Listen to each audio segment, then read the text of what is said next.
여러분은 1513년 콘스탄티노플의 지도 제작실에 서 있습니다. 피리 레이스라는 이름의 터키 해군 제독이 가젤 가죽 양피지 위에 선을 조심스럽게 베껴 그리는 모습을 보고 있습니다. 피리 레이스 제독은 오래된 자료, 즉 수백 년, 어쩌면 수천 년 전의 자료를 베끼면서 숙련된 솜씨로 손을 움직였습니다. 여러분이 목격하는 것은 역사상 가장 논란이 많은 문서 중 하나가 만들어지는 과정입니다. 이 지도는 남극 대륙의 북쪽 해안선을 놀랍도록 정확하게 보여주는 것으로 보였습니다. 하지만 남극 대륙은 그 후 300년이 지나서야 공식적으로 발견될 것이었습니다. 또한 얼음2과 레이데어가 사용 가능해진 20세기 중반까지는 제대로 측량되지도 않을 것이었습니다. 방 안에서는 잉크와 오래된 가죽 냄새가 났습니다. 피리 레이스 제독은 탐험가가 아니었습니다. 그는 지식을 편집하고 종합하는 사람이었습니다. 피리 레이스 제독은 지도 가장자리에 있는 주석에서 약 20장의 원본 지도를 참고했다고 밝혔습니다. 그중 일부는 알렉산더 대왕 시대의 것으로 추정된다고 말했습니다. 그리고 크리스토퍼 콜레엄버스 자신이 사용했다고 주장하는 지도도 한 장 포함되어 있었습니다. 여러분은 그가 작업하는 모습을 지켜보았습니다. 그리고 이상한 사실을 깨달았습니다. 그는 새로운 것을 만들어내는 것이 아니었습니다. 그는 세금 기록을 베껴 쓰는 사무원처럼 충실하게 복사하고 있었습니다. 그가 그린 해안선에는 극적인 장식이나 예술적인 자유가 없었습니다. 그것들은 실용적이며 심지어 그 정확성 면에서는 지루할 정도였습니다. 그 지도는 조각으로만 남아 있습니다. 남아있는 부분은 아프리카 서부 해안과 남아메리카 동부 해안을 보여줍니다. 그리고 흥미롭게도 남아메리카 남쪽 가장자리에서 뻗어나온 육지가 있었습니다. 이 육지는 남극 대륙 퀸 모드 랜드의 실제 해안선과 놀랍도록 흡사했습니다. 현재 수마일 두께의 얼음으로 덮여 있는 모습이 아니었습니다. 오히려 얼음 속이나 아래를 볼 수 있다면 나타날 모습과 같았습니다. 현대 분석가들은 컴퓨터 소프트웨어를 사용하여 지도의 투영 오류를 보정했습니다. 그들은 높은 상관 관계에 깜짝 놀랐습니다. 피리 레이스 지도는 유일한 사례가 아니었습니다. 여러분은 다른 지도들도 발견할 것입니다. 1531년에 오론트스 피네우스 지도와 1569년에 메르카토르 지도도 그러했습니다. 각각의 지도는 그 시대에는 불가능할 정도로 정확해 보이는 남부 대륙의 특징들을 보여주었습니다. 이 지도들에서 특히 불안한 점은 명백한 정확성만이 아니었습니다. 그것은 지루함, 즉 사실적인 특성이었습니다. 이 지도들은 남극 대륙을 괴물들의 신화적인 땅으로 묘사하지 않았습니다. 또한 알려진 북쪽 육지들을 균형 맞추기 위한 이론적인 대칭의 구성물로도 제시하지 않았습니다. 고대 지리학자들은 종종 남쪽 대륙이 단지 균형을 맞추기 위해 존재한다고 주장했습니다. 대신 이 지도들은 강, 산, 만을 보여주었습니다. 그것은 마치 실제 무언가를 기록하는 사람의 지루한 구체성과 같았습니다. 오론트스 피나에우스 지도는 남극 대륙을 남극점을 중심으로 대략적으로 보여주었습니다. 산맥과 해안선 특징들도 담겨 있었습니다. 그 지도는 극적인 바다뱀과 함께 테라 아우스트랄리스 인코그니타라고 표기되어 있지 않았습니다. 그저 그곳에 있었습니다. 마치 이탈리아 반도를 아무렇지 않게 스케치하듯이 그려져 있었습니다. 이제 시간을 앞으로 돌려 1820년 1월 27일에 추운 아침으로 가봅시다. 러시아, 영국, 미국의 세 가지 다른 탐험대는 서로 며칠 간격으로 남극 대륙을 처음으로 목격했다고 나중에 주장하게 됩니다. 마치 수세기 동안 지도로 존재했던 대륙이 갑자기 모습을 드러내기로 결정한 듯이 보였습니다. 파비안 고틀리프 폰 벨링스하우젠이 이끄는 러시아 탐험대는 세심한 항해 기록을 유지했습니다. 그들의 목격은 마치 식료품 목록처럼 열정 없이 묘사되었습니다. 얼음, 육지, 더 많은 얼음과 같았습니다. 그 순간 어떤 나팔 소리도 깃발도 꽂히지 않았습니다. 오직 기록, 측정, 그리고 혹독한 추위 속 해군 관측의 고된 작업만이 있었습니다. 하지만 얼어붙은 선원들과 함께 갑판에 서 있는 여러분을 괴롭히는 질문이 있습니다. 만약 남극 대륙이 알려지지 않았다면, 진정으로 알려지지 않았다면, 왜 지도 제작자들은 수세기 동안 그것을 그려왔을까요? 왜 중세와 르네상스 시대의 지도들은 남쪽 대륙을 보여주었을까요? 그 특징들은 위성 이미지와 지표 투과 레이더가 등장하기 전까지는 확인되지 않을 것들이었습니다. 일부 역사가들은 초기 지도들을 운 좋은 추측으로 일축합니다. 또는 오류와 상상력이 빈틈을 채운 복사본의 복사본으로 여깁니다. 다른 이들은 특정 특징들의 놀라운 정확성을 지적합니다. 오스만 해군 제독은 탐험하고 있지 않았습니다. 그는 베끼고 있었습니다. 하지만 무엇을 베끼고 있었을까요? 여러분은 피리 레이스 지도의 가장자리 주석에 대해 생각합니다. 그것은 피리 레이스 제독 자신의 필체로 터키어로 쓰여 있었습니다. 그는 알렉산더 시대의 지도를 참고했다고 언급했습니다. 그는 콜럼버스와 함께 항해한 선원을 언급하며 콜럼버스가 고대 지도에 접근할 수 있었다고 주장했습니다. 이것들은 신뢰성을 더하려는 위조자의 허풍이 아니었습니다. 그것들은 마치 참고 문헌 같았습니다. 연구 논문의 각주 같았습니다. 건조했습니다. 행정적인 내용 같았습니다. 출처에 대해 단순히 정직하고 아무도 그것들을 특별히 흥미롭게 여기지 않을 것이라고 예상했다면 쓸 법한 종류의 것이었습니다. 1820년에 얼음 같은 공기 속에 떠 있는 질문이 있습니다. 300년 전 콘스탄티노플의 지도 제작실에 남아있던 같은 질문이기도 합니다. 그 질문은 단순하지만 광범위합니다. 고대인들은 무엇을 알고 있었을까요? 그리고 더욱 불안한 점은 그들은 어떻게 그것을 알았을까요? 여러분 앞에 있는 대륙은 여러 곳에서 평균 1마일이 넘는 두께의 빙상 아래에 묻혀 있습니다. 그 얼음은 빙하 코어 샘플에 따르면 수백만 년 동안 축적되어 왔습니다. 이 오래된 지도들의 해안선이 정확하려면 누군가는 남극 대륙이 적어도 부분적으로 얼음이 없었을 때 측량했어야 했습니다. 또는 수마일 두께의 얼음을 꿰뚫어 볼 수 있는 기술을 소유했어야 했습니다. 이 두 가지 가능성 모두 여러분이 배워온 표준적인 역사적 서사에 편안하게 들어맞지 않습니다. 파비안 고틀리프 폰 벨링스하우젠은 여러분 옆에 서서 얼음 형성에 대한 기록을 하고 있습니다. 그는 터키 지도가 300년 전에 이미 이 해안선을 그려놓았다는 것을 전혀 알지 못했습니다. 그는 자신이 발견하고 있다고 믿습니다. 하지만 어쩌면 그는 단지 기억하고 있을지도 모릅니다. 아니, 인류가 설명할 수 없게 잊어버린 무언가를 기억하고 있는지도 모릅니다. 여러분은 그가 글을 쓰는 것을 지켜봅니다. 그의 필체는 추위로 인해 꽉 조여 있었습니다. 그는 위도와 경도를 관료적인 정확성으로 기록하고 있었습니다. 두 남자는 300년의 시간과 수천 마일의 거리로 분리되어 있었습니다. 그들은 모두 똑같이 지루하고 필수적인 작업인 문서화에 몰두하고 있었습니다. 한 사람은 옛 지도를 베꼈고 다른 한 사람은 새 지도를 만들었습니다. 그들은 둘 다 훨씬 더 오래되고 기이한 이야기의 일부라는 것을 제대로 이해하지 못했습니다. 눈은 소리 없이 내립니다. 대륙은 수마일 두께의 얼음 아래에 비밀을 간직하고 있습니다. 그리고 여러분은 궁금해하게 됩니다. 우리가 한때 무엇을 더 알고 있었을까요? 우리가 잃어버리고 이제는 재발견하기 위해 애쓰고 있는 다른 지루하고 중요한 세부 사항들은 무엇일까요? 우리가 개척자라고 생각할 때 어쩌면 우리는 인류가 잊어버린 지식의 고고학자에 불과한 것일까요? 이 질문은 스스로 해결되지 않습니다. 그것은 그저 눈처럼 표류하며 천천히 무시할 수 없는 무언가로 쌓여갑니다.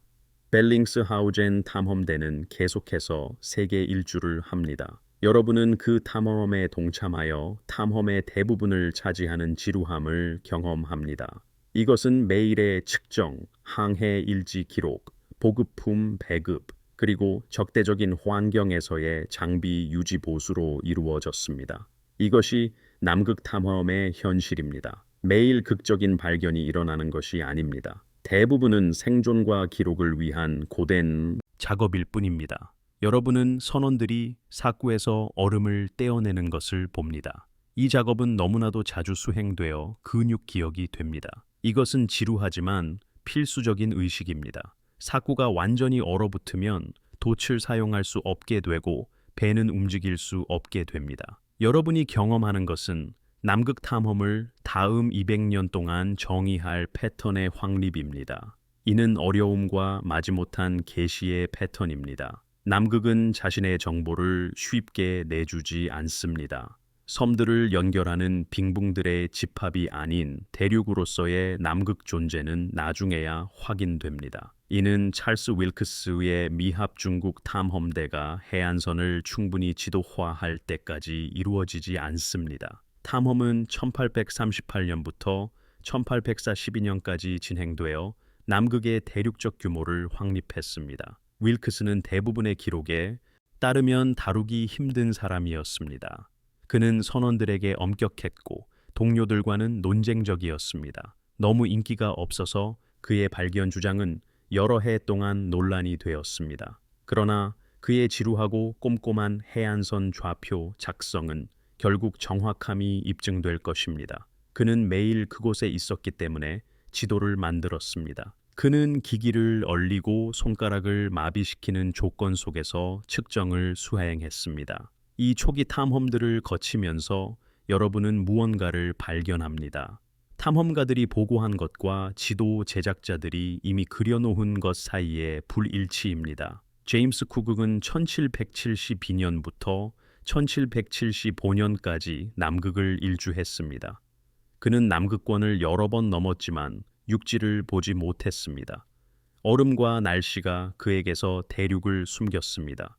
그는 극남에 육지가 있다면 접근할 수 없고 쓸모없다고 결론 내렸습니다. 쿡의 항해 일지는 그 부정적인 면에서 흥미롭습니다. 그는 찾지 못한 것과 도달할 수 없는 것을 기록했습니다. 그는 그 시대 기술의 한계에 직면한 사람의 좌절감을 담아 글을 썼습니다. 그럼에도 불구하고 쿡이 남쪽 지역은 도달할 수 없다고 쓰고 있을 때에도 아주 오래된 자료를 바탕으로 한 지도들이 계속 유통되었습니다. 이 지도들은 상세한 남쪽 해안선을 보여주었습니다. 프랑스 지도 제작자 필리프 부아시에는 1737년에 지도를 만들었습니다. 이 지도는 쿡의 항해 이전에 제작되었습니다. 지도는 남극이 수로에 의해 두 개의 육지로 나뉘어 있음을 보여주었습니다. 본질적으로 두 개의 별도 아대륙이 얼음으로 연결된 모습이었습니다. 당시 이 세부 사항은 순전히 추측처럼 보였습니다. 그러나 1958년 국제지구물리화해 동안 과학자들은 지진파 탐사를 사용했습니다. 그들은 얼음 아래 남극이 실제로 두 개의 뚜렷한 육지로 나뉘어 있음을 발견했습니다. 동남극과 서남극은 남극 횡단 열곡대에 의해 분리되어 있습니다. 부아쉐의 1737년 지도는 이 특징을 보여줍니다. 어떻게 이것이 가능했을까요? 그는 자신의 지도가 이전의 자료들을 기반으로 했다고 주장했습니다. 다시 말해 모사였습니다. 다시 한번 그 지루하고 관료적인 필사 작업은 미지의 기원으로부터 온 지식을 보존하고 있었던 것입니다. 이제 여러분은 리처드 버드 제독의 마음에 들어갑니다. 우리는 1946년부터 1947년까지의 하이점프 작전으로 시간을 건너뜁니다. 이것은 역사상 가장 큰 남극 탐험이었습니다. 4,700명의 병력과 열세, 척의 함선, 30세대의 항공기가 동원되었습니다. 공식적으로 이것은 군사훈련이었습니다. 극지 환경에서 장비와 인력을 시험하는 목적이었습니다. 여러 차례 탐험을 이끌었던 진정한 남극 베테랑인 버드 제독이 이 작전을 지휘했습니다. 공식 목표는 간단했습니다. 연구기지를 세우고 방한 장비를 시험하며 인력을 훈련하는 것이었습니다. 지루하지만 실용적인 목표들이었습니다. 하이점프 작전에서 흥미로운 점은 그 주변에 생긴 온갖 추측이 아닙니다. 비밀 나치기지나 외계인 접촉에 대한 음모론도 아닙니다. 오히려 이 작전이 정부들이 남극에 접근하는 방식을 보여주는 점입니다. 공식적인 설명과 불균형해 보이는 강렬한 관심을 보였습니다. 하이점프 작전은 6달 동안 진행될 예정이었습니다. 그러나 8주 만에 갑자기 중단되었습니다. 수십 년이 지난 지금도 버드 제독의 상세한 탐험 일지는 부분적으로 기밀로 남아 있습니다. 귀국 후 칠레에서 진행된 기자회견에서 버드 제독은 이상한 발언을 했습니다. 그는 탐험대가 극지 너머에 있는 미지의 땅을 관찰했다고 말했습니다. 그곳은 위대한 미지의 중심이었다고 언급했습니다. 이 발언은 간결하고 모호했으며 결코 명확히 설명되지 않았습니다. 이는 어떤 알려진 지리적 현실과도 맞지 않습니다. 극지 너머의 땅은 없습니다. 단지 남극 해안선이 계속 이어질 뿐입니다.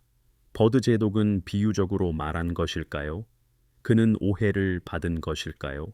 이 발언은 역사적 기록에 남았지만 결코 제대로 설명되지 않았습니다. 버드 제독에 기록된 탐험 문서를 살펴보면 무언가를 발견하게 됩니다. 대부분 활동의 일상적인 성격과 가끔씩 나타나는 공백 사이의 대조입니다. 일상적인 활동에는 보급품 분배, 날씨 측정, 항공사진 촬영 임무가 포함됩니다. 공백은 나중에 기밀 해제된 문서에 수정된 부분이나 설명되지 않은 조기 종료를 의미합니다. 가장 많은 것을 드러내는 것은 바로 지루한 부분들입니다. 정부가 남극 탐험에 관한 문서를 기밀로 분류할 때 그들은 극적인 발견을 분류하는 것이 아닙니다.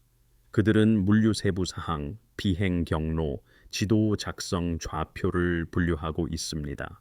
평범한 것이 비밀이 되었습니다.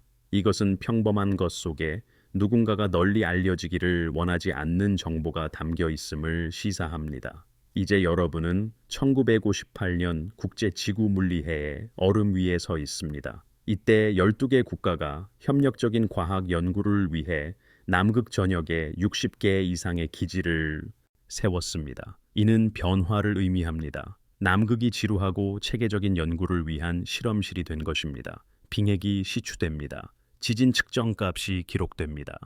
날씨 패턴이 문서화됩니다. 수천 가지의 측정 값이 있습니다. 대부분은 결코 헤드라인을 장식하지 못할 것입니다. 그러나 이 모든 것들이 남극이 실제로 무엇인지에 대한 이해를 높이는 데 기여합니다. 이때 과학이 부아쉐의 1737년 이대륙 이론을 확인합니다. 이때 레이더와 지진 기술이 얼음 아래 지형을 드러냅니다. 이때 우리는 오래된 지도들이 보여준다고 주장했던 것을 마침내 보게 됩니다. 이 작업을 하는 과학자들은 피리 레이스나 트위리유키의 제독들 혹은 중세 지도 제작에 대해 생각하지 않습니다. 그들은 빙액을 시추하고 퇴적층을 측정하고 있습니다. 그들은 암석 샘플의 연대를 측정하고 기상 시스템을 추적합니다. 그들은 가장 지루하지만 가장 필수적인 종류의 작업, 즉 데이터 수집에 몰두하고 있습니다. 그리고 그들의 데이터에서 패턴이 나타납니다. 남극의 빙상은 수십만 년 전으로 거슬러 올라가는 기후 기록을 담고 있습니다. 이 대륙의 지질학은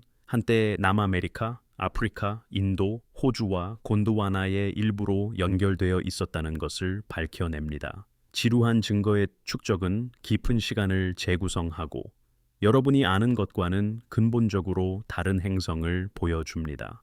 그러나 연구기지 식당에서 과학자들이 빙액 분석을 논의하는 동안 재구성된 음식을 먹으며 서 있는 여러분에게는 무언가 마음에 걸리는 것이 있습니다. 인류는 남극을 발견하기 수백 년 전부터 그 존재를 알고 있었습니다. 지도들이 그것을 보여주었습니다. 단지 미지의 땅이라고 표시된 모호한 남쪽 덩어리가 아니었습니다. 만과 산이 있는 특정 해안선이었습니다. 과거 어느 시점에 누군가는 알고 있었습니다. 지금 수집되는 과학 데이터는 그러한 지식이 불가능했을 때 만들어진 지도에 그려진 특징들을 확인합니다. 현대 과학의 지루한 작업은 고대 지도 제작의 주장을 입증하고 있습니다. 아무도 그 사실을 어떻게 받아들여야 할지 정확히 알지 못합니다. 여러분은 여러 종류의 지식에 대해 생각합니다. 직접적인 관찰에서 여드는 경험적 지식과 문서를 통해 전해 내려온 수용된 지식입니다. 과학은 첫 번째 종류를 가치 있게 여기고 더 신뢰할 수 있다고 봅니다. 그러나 수용된 지식, 즉 오래된 지도나 고대의 주장이 정확함이 입증되면 어떻게 될까요? 이는 수용된 지식 자체가 누군가의 경험적 지식, 즉 누군가의 직접적인 관찰에 기반을 두고 있음을 시사합니다. 그것은 단지 우리가 편안하게 인정하는 것보다 훨씬 오래전에 관찰이 이루어졌음을 의미합니다. 우리가 정체를 이리 잃어버린 사람들에 의해 우리가 이해하지 못하는 방법을 사용하여 이루어진 것입니다. 1959년 남극조약은 모든 영유권 주장을 동결하고 대륙을 평화로운 과학 연구에 전념하도록 합니다. 12개국이 원래 서명국이었고 이제는 50개국 이상입니다. 이것은 역사상 가장 성공적인 국제 협정 중 하나입니다. 수십 년 동안 자원 부유한 대륙을 둘러싼 분쟁을 막아온 지루한 외교적 성과입니다. 이 조약은 역사적 질문에 답하지 않습니다. 지도에 대해서도 설명하지 않습니다. 이 조약은 단지 남극이 무엇이든 무엇을 포함하든 국제적인 합의를 통해 느리고 신중하게 연구될 것을 보장합니다. 위원회와 의정서의 지루한 과정은 만약 남극의 비밀이 있다면 그것에 접근하는 틀이 됩니다. 여러분은 그것이 의도적인지 궁금해합니다. 느리고 관료적인 남극 연구 속도가 환경 보호와 분쟁 예방을 넘어 다른 목적을 가지고 있는지 궁금합니다. 이 속도에는 허가 요건, 국제 감독, 누가 어디에서 무엇을 연구하는지에 대한 세심한 통제가 포함됩니다.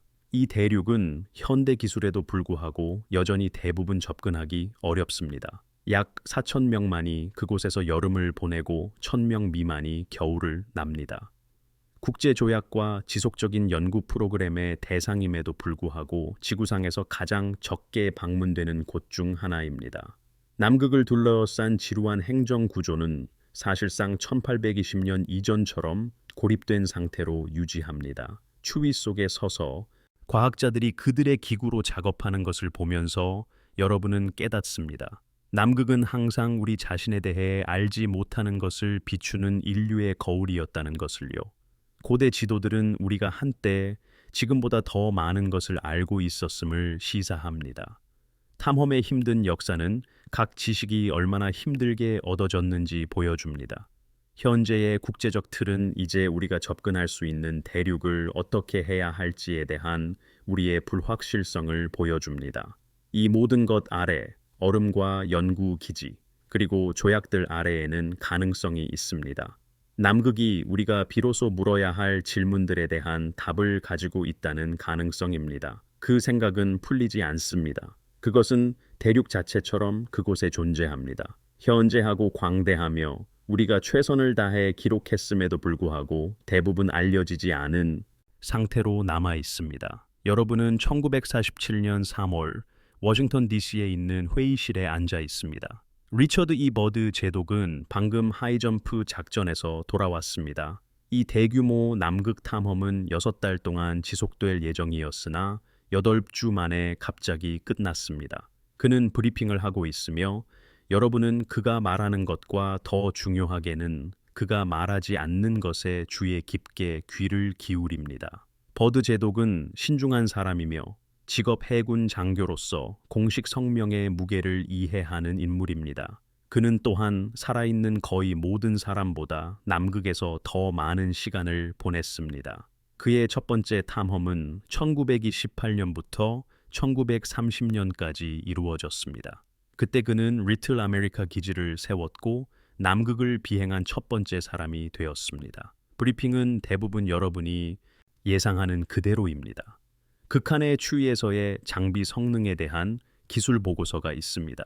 기지 건설 절차 평가, 그리고 해안 특징에 대한 사진 자료가 포함됩니다.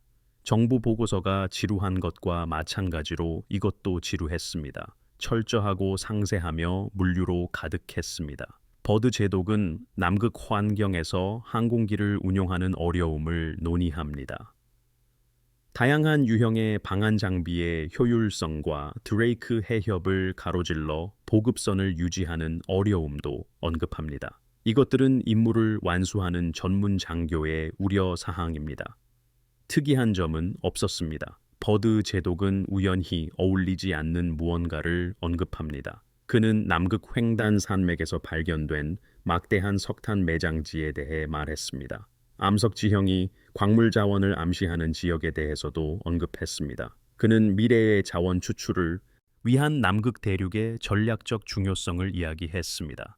그는 남극 대륙이 아직 개발되지 않은 거대한 자원의 보고라고 설명했습니다. 지질학자들은 이미 남극의 광물 자원에 대해 이론화했으므로 이는 놀라운 일이 아니었습니다. 그러나 버드 제독이 이를 표현하는 방식에는 미묘한 긴급성이 있었습니다. 이는 수마일 두께의 얼음 아래 묻힌 석탄 매장지의 존재에 비해 과도해 보였습니다. 1940년대 기술로는 사실상 접근할 수 없는 자원이었습니다. 보고 내용보다 흥미로운 것은 그 이후의 침묵입니다. 버드 제독은 귀환 직후 칠레와 미국에서 몇 차례 인터뷰를 했습니다. 이 인터뷰에서 그는 이상하리만치 모호하고 공식 보고서와는 다소 모순되는 발언을 했습니다. 그는 남극의 수수께끼와 국가 안보에 대한 중요성을 이야기했습니다. 한 인터뷰에서 그는 미국이 믿을 수 없는 속도로 극지방을 오갈 수 있는 항공기에 대비하여 방어 태세를 갖추어야 한다라고 말한 것으로 인용됩니다. 다른 인터뷰에서는 탐사대가 감당할 수 없는 무언가를 만났다고 언급했습니다. 이러한 발언들은 간결했고 더 이상 자세히 설명되지 않았습니다. 그리고 그 이후에는 아무것도 없었습니다. 버드 제독은 하이지점 작전에 대한 인터뷰를 중단했습니다. 작전 기록은 기밀 처리되었습니다. 버드 제독 자신은 미래의 남극 탐사 계획으로 넘어갔습니다. 그러나 그는 초기 인터뷰에서의 이상한 발언들을 대중에게 명확히 설명하지 않았습니다. 기밀 해제된 정보 조각들로 하이지점 작전 중에 무슨 일이 있었는지 맞추어 보려 합니다.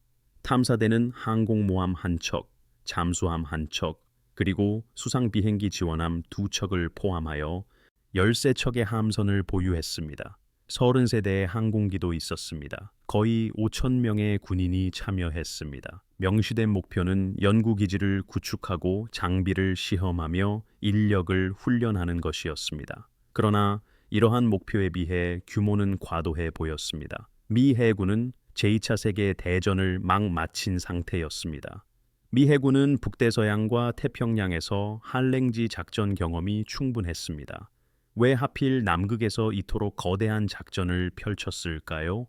임무 개요는 그 평범함 속에서 많은 것을 드러냅니다.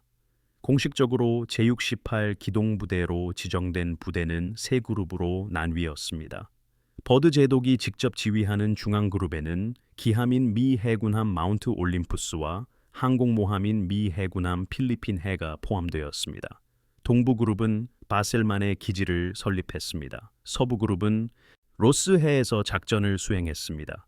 계획은 항공모함 기반 항공기를 사용하여 가능한 한 많은 남극 해안선을 체계적으로 항공 촬영하는 것이었습니다. 이는 지루하고 실용적이었으며 예상했던 바와 정확히 일치했습니다. 하지만 작전은 갑자기 중단되었습니다. 공식적인 설명은 이른 남극 겨울의 시작과 어려운 빙상 조건을 들었습니다. 그러나 하이지점 작전은 남극 여름에 시작되었습니다. 그 시기는 기상 조건이 가장 좋은 때였습니다.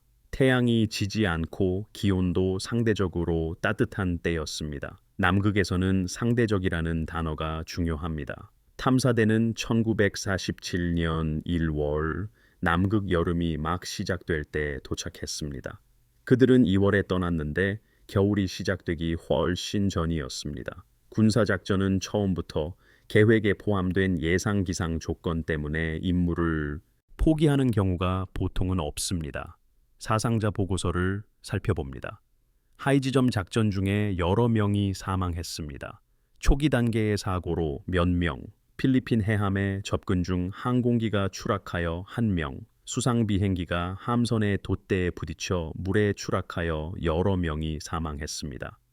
적대적인 환경에서 작전 규모를 고려할 때 이는 비극적이었지만 예상치 못한 손실은 아니었습니다. 흥미로운 점은 이러한 초기 사상자 발생 후에도 작전이 계속되었다가 결국 중단되었다는 것입니다. 사망자가 조기 귀환의 원인은 아니었습니다. 1947년 2월 말에 일어난 다른 무언가가 원인이었습니다. 탐사에서 버드 제독의 개인 일지는 계속 기밀로 남아 있습니다. 혹은 부분적으로 기밀로 남아 있습니다. 수십 년에 걸쳐 일부가 공개되었지만 많은 부분이 삭제되었습니다. 읽을 수 있는 내용은 평범합니다. 날씨 관측, 비행 기록, 보급품 및 인력에 대한 행정 기록 등이 있습니다. 삭제된 부분들은 답답할 정도로 산발적으로 배치되어 있습니다. 특정 날짜나 사건을 중심으로 모여 있지 않았습니다. 대신 전체 사건이 기밀 처리된 것이 아니라 특정 정보 조각들이 제거되었음을 시사하며 전체에 걸쳐 흩어져 있습니다. 이것은 건초 더미 자체를 숨기는 것이 아니라 건초 더미에서 바늘을 제거하는 편집 방식입니다.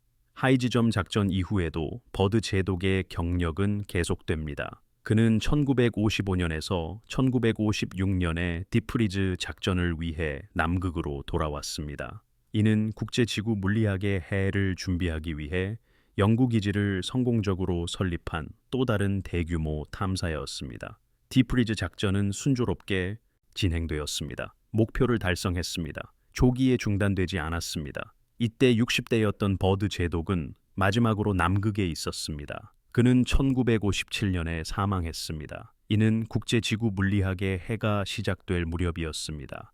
남극 대륙이 군사작전의 장소에서 국제과학 협력의 장소로 전환되던 시기였습니다. 버드 제독의 경력이 중요한 전환기를 포함하고 있음을 깨닫게 됩니다. 그가 1928년에 처음 남극에 갔을 때 이 대륙은 거의 탐험되지 않았습니다. 개인 후원자와 지리학회에서 자금을 지원하는 개별 탐사의 장소였습니다. 그가 1957년에 사망했을 때 남극은 국제조약과 체계적인 과학 연구의 대상이었습니다.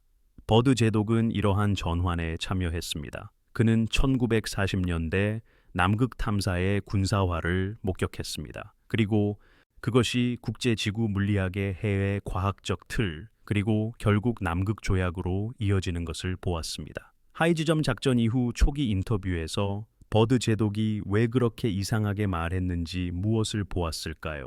삭제되지 않은 부분에서 답을 찾으려고 합니다. 항공 촬영 임무는 광대한 지역을 커버했습니다. 하이지점 작전 중에 남극 해안선의 60% 이상이 촬영되었습니다.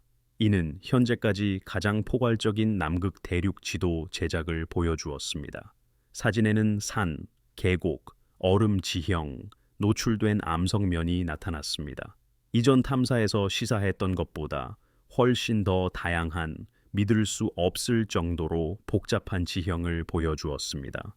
남극은 단순히 얼음으로만 이루어진 곳이 아니었습니다.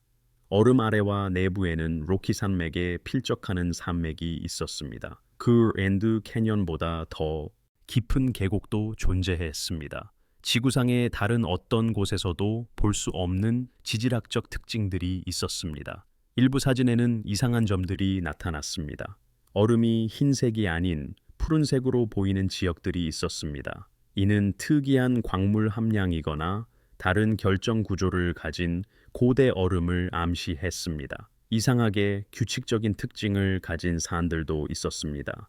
인공적인 것은 아니었지만 주목할 만큼 특이했습니다. 해발 수천 피트 상공에 있고 바다에서 수마일 떨어져 있음에도 불구하고 물의 흐름으로 조각된 듯한 계곡도 있었습니다. 이러한 모든 현상에는 평범한 지질학적 설명이 있습니다. 남극은 한때 더 따뜻했습니다. 한때 다른 대륙과 연결되어 있었습니다. 수백만 년에 걸쳐 지각판의 힘과 빙하 역학에 의해 형성되었습니다. 이러한 이상한 점들은 설명 불가능한 것이 아니었습니다. 단지 특이한 현상이었으며 지질학자와 고기후학자들의 흥미를 끌만한 종류였습니다. 그러나 그 사진들 속에 어떤 특징들의 조합이나 특정 장소가 탐사의 성격을 바꾼 무언가를 드러낸 것은 아닐까 궁금해집니다. 조기 중단은 고위층에서 결정이 내려졌음을 시사합니다. 이것은 단지 임무지휘관들이 날씨 때문에 돌아가기로 결정한 것이 아니었습니다. 이것은 작전을 종료하기 위한 정책 결정이었습니다. 그리고 작전 문서 대부분의 즉각적인 기밀 처리는 당국이 공개적으로 논의하기를 원치 않는 정보가 이 결정에 관련되었음을 암시합니다. 당신을 괴롭히는 것은 이것입니다. 하이지점 작전에는 탐사대에 소속된 기자들이 있었습니다.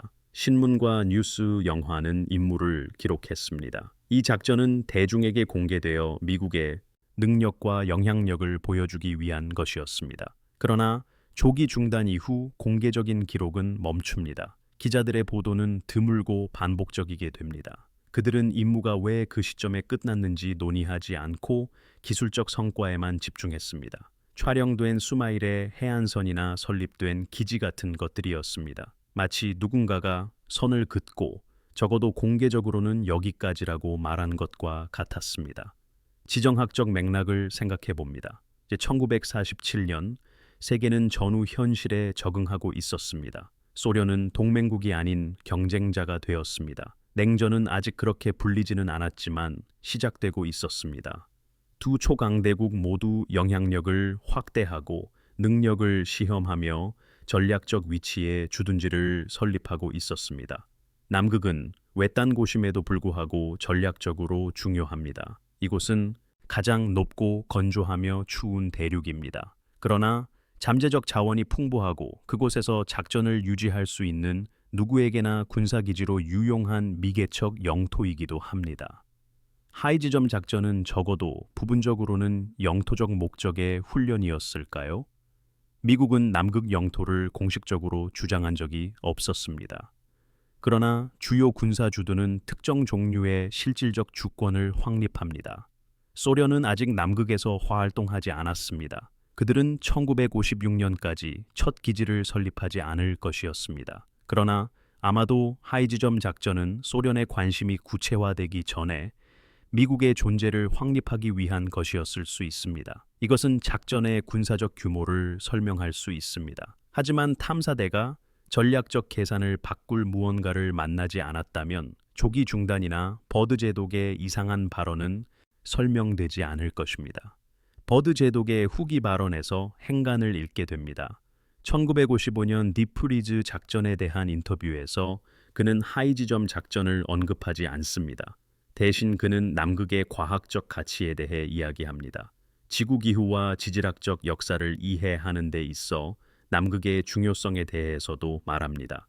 이는 1947년 탐사가 전혀 없었던 것처럼 느껴집니다. 적어도 중요하지 않았던 것처럼 느껴집니다. 이러한 지우기는 의도적으로 보입니다. 버드 제독은 하이지점 작전이 상징했던 것에서 새로운 과학 협력의 틀로 넘어가는 서사적 변화에 협력하고 있는 것입니다. 당신을 떠나지 않는 질문은 간단합니다. 버드 제독이 믿을 수 없는 속도로 극지방을 오갈 수 있는 비행체에 대비한 방어를 이야기했을 때 그는 무엇을 의미했을까요? 1947년 당시 가장 빠른 항공기는 초기 제트기였습니다. 이들은 최적의 조건에서 간신히 초음속 비행이 가능했습니다. 버드 제독이 언급한 속도로는 결코 극지방 비행이 불가능했습니다. 그는 적어도 대중에게는 존재하지 않는 기술을 묘사하고 있었습니다. 그는 가설적으로 말하며 잠재적인 미래 위협에 대해 경고하고 있었을까요? 그가 잘못 인용되거나 오해된 것일까요? 아니면 하이지점 작전에서 버드 제독으로 하여금 그러한 기술이 존재한다고 믿게 만든 무언가를 만난 것일까요? 그가 그 기술의 출처를 설명할 수 없거나 설명하지 않으려 했더라도 말입니다. 지루한 답변이 아마도 올바른 답일 것입니다. 하이지점 작전은 예상치 못한 어려움에 직면한 군사훈련이었습니다. 아마도 예상보다 혹독한 날씨 때문이었을 것입니다. 아마도 장비 고장이 원인이었을 수도 있습니다. 단순히 남극에서 대규모 작전을 유지하는 것이 예상보다 훨씬 어렵고 비용이 많이 든다는 것을 깨달았을 수도 있습니다. 조기 중단은 비용 편익 분석에 기반한 행정적 결정이었습니다. 버드 제독의 이상한 발언들은 잘못 인용되었거나 혹독한 탐사 후 지친 남자의 혼란스러운 말이었습니다.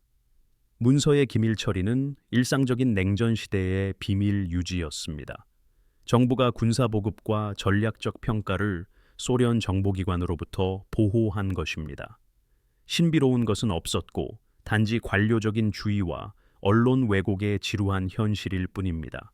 그러나 그 설명은 그럴듯하긴 하지만 모든 세부 사항에 정확히 들어맞지는 않습니다. 그것은 버드의 일지 특정 부분들이 수십 년이 지난 후에도 왜 여전히 기밀로 남아있는지 설명하지 못합니다. 또한 버드가 경이로운 속도와 극지 항공기에 대한 자신의 진술을 왜 결코 명확히 하지 않았는지도 설명하지 못합니다. 남극의 전략적 중요성에 대한 그의 언급 중 일부에는 긴박감이 느껴집니다. 이 긴박감은 1947년에 군사적 목적으로는 사실상 쓸모없던 대륙에 지나치게 느껴집니다. 따분한 설명이 아마도 맞을 것입니다. 그러나 그 따분한 설명에는 틈새가 있고 그 틈새에는 질문들이 남아 있습니다. 이제 버드의 마지막 원정인 1955년에서 1956년 사이의 딥프리즈 작전으로 넘어가겠습니다. 하이점프 작전과의 대조는 놀랍습니다. 딥프리즈 작전은 운반된 물자면에서는 더 규모가 컸습니다. 이 작전은 더 많은 화물, 더 많은 건설, 그리고 더 영구적인 기반 시설을 포함했습니다. 그러나 군사적 성격은 더 작았습니다. 그것은 태스크포스 68이 아니었습니다.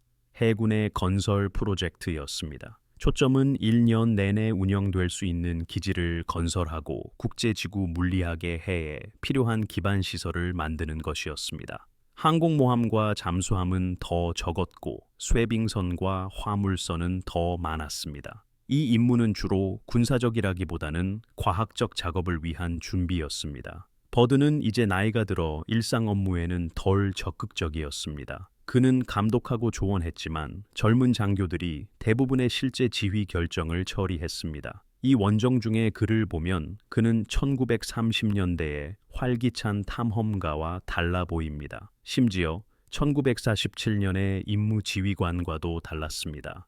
그는 지쳐 있었습니다. 남극은 그에게 큰 부담을 주었습니다.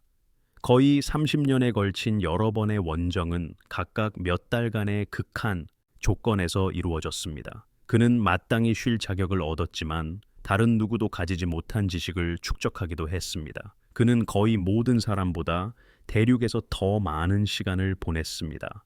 만약 남극의 비밀을 아는 사람이 있다면 버드였습니다. 그러나 그는 비밀에 대해 말하지 않았습니다. 그는 과학에 대해 말했습니다. 딥프리즈 작전에 대한 인터뷰에서 그는 국제협력의 중요성을 강조했습니다. 그는 국제지구 물리학의 해의 가치를 언급했습니다. 또한 남극이 인류에게 기후와 지질학을 가르칠 잠재력이 있다고 말했습니다. 이것은 미스터리와 전략적 중요성에 대한 그의 초기 극적인 언어와는 확연한 변화였습니다. 그의 관점이 바뀐 것일까요? 아니면 단순히 공개적으로 말해도 되는 것을 배운 것일까요?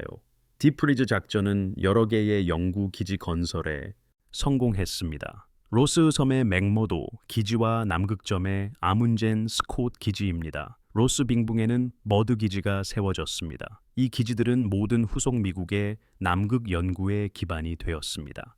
이 기지들은 주어진 환경을 고려할 때 공학적 경이로움이었습니다. 이 구조물들은 몇 달간의 어둠과 영하 80도, 화씨 이하로 떨어지는 기온을 견디도록 설계되었습니다.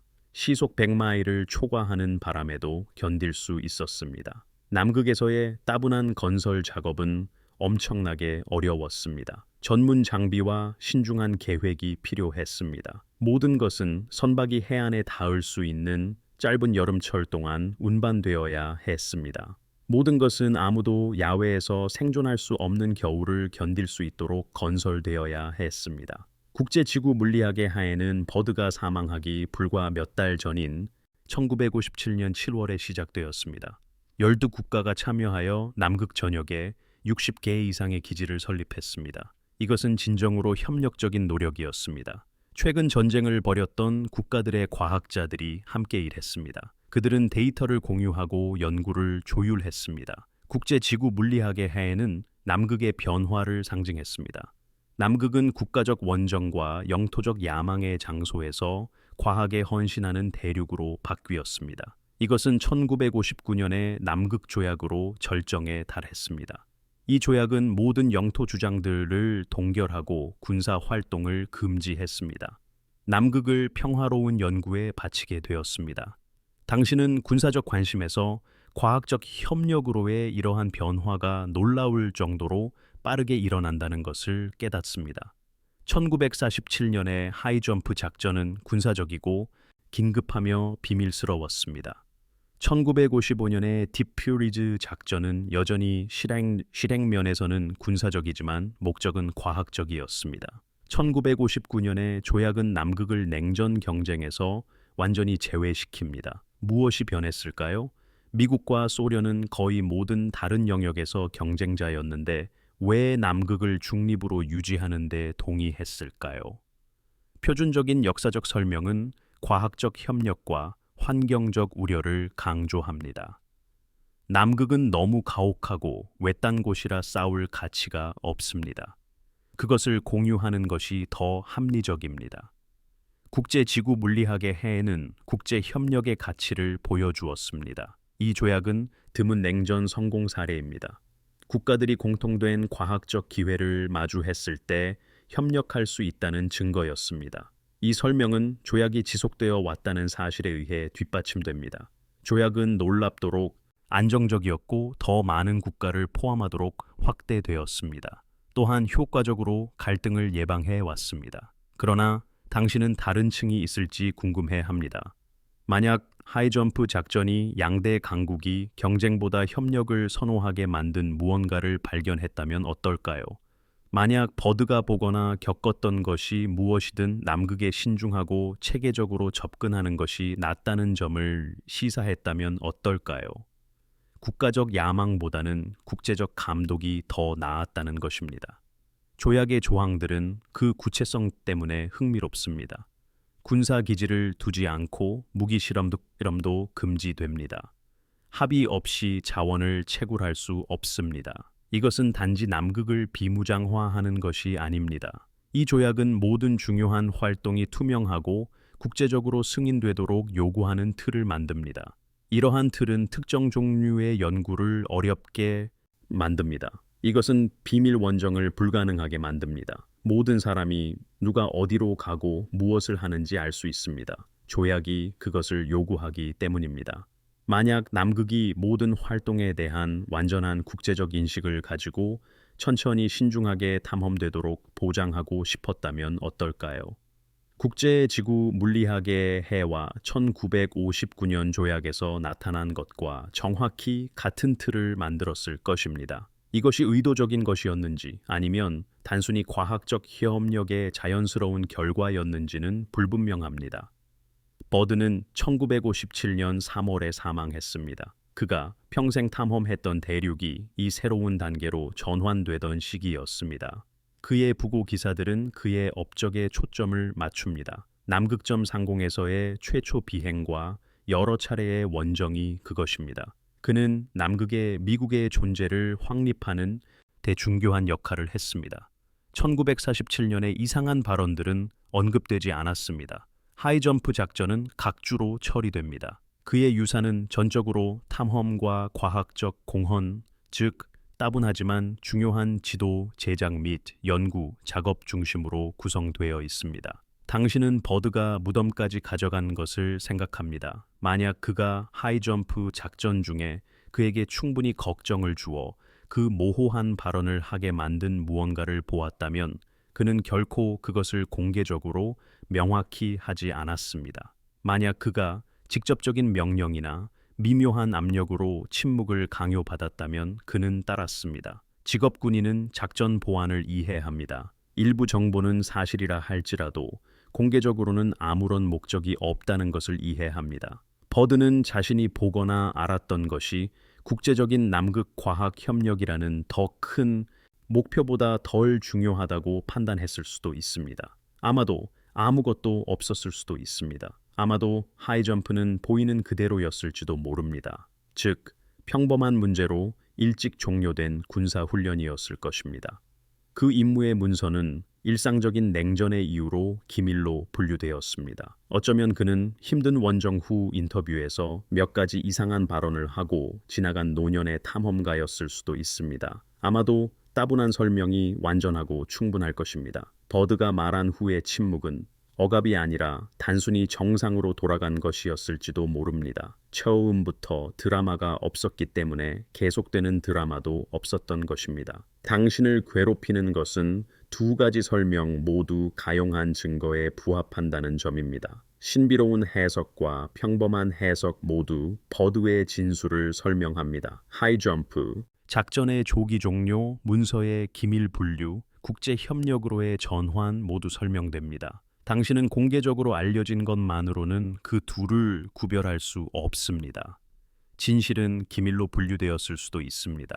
아니면 단순히 흥미롭지 않은 것일 수도 있습니다. 그리고 어떤 것인지 알 수 없습니다. 이러한 모호함은 남극 자체로 확장됩니다. 대륙 전체는 동일한 특성을 지니고 있습니다. 방대하고 수세기에 걸친 원정에도 불구하고 대부분 탐험되지 않은 상태입니다. 국제조약의 적용을 받아 접근이 통제됩니다. 지구 역사 이해에 중요한 지질학적, 기후적 정보를 담고 있지만 수마일의 얼음 아래에 갇혀 있습니다. 우리는 버드 시대보다 남극에 대해 더 많이 알고 있습니다.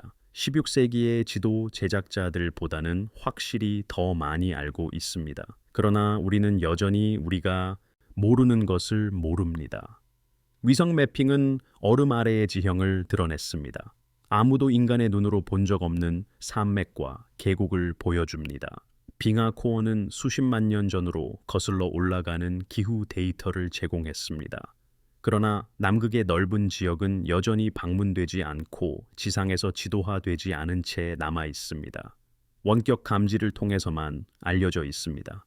따분한 현실은 남극이 접근하기 어렵고 연구 비용이 많이 들기 때문에 주로 알려지지 않은 채로 남아 있다는 것입니다. 단 하나의 연구 기지를 유지하는 데 필요한 기반 시설은 상당합니다. 대륙 전역으로 장비를 옮기는 것은 어려운 일입니다. 날씨는 몇 달 동안 작전을 중단시킬 수 있습니다. 이러한 실제적인 어려움은 남극이 여러 면에서 버드 시대와 마찬가지로 여전히 미지의 상태로 남아있는 이유를 충분히 설명합니다. 우리는 위성, 레이더, 원격 감지 등 기술적 관찰의 층을 추가했습니다. 그러나 대륙의 외딴 특성이나 그곳에서의 제한적인 물리적 존재를 근본적으로 바꾸지는 못했습니다. 그러나 그러한 존재를 통제하는 틀은 여전히 흥미롭습니다. 남극 조약은 독특한 상황을 만듭니다. 그곳은 아무도 소유하지 않지만 모두가 접근할 수 있는 대륙입니다. 모든 활동은 국제적 합의에 따라 규제됩니다. 그것은 갈등을 예방할 뿐만 아니라 급속한 개발이나 착취도 방지하는 해결책입니다. 이것이 단순히 훌륭한 환경 관리와 외교적 지혜인지에 대한 의문이 있습니다. 또는 인간의 존재를 의도적으로 최소화하고 통제하는 다른 목적을 가지고 있는지에 대한 의문도 있습니다. 이는 남극에 그러한 통제가 필요한 무언가가 있다고 생각하는지에 달려 있습니다. 버드가 하이점프 후 초기 진술들 이후 보인 침묵은 전체 상황에 대해 가장 정직한 부분일 수 있습니다. 만약 남극에 특이한 것이 없다면 할 말도 없고 침묵이 적절합니다.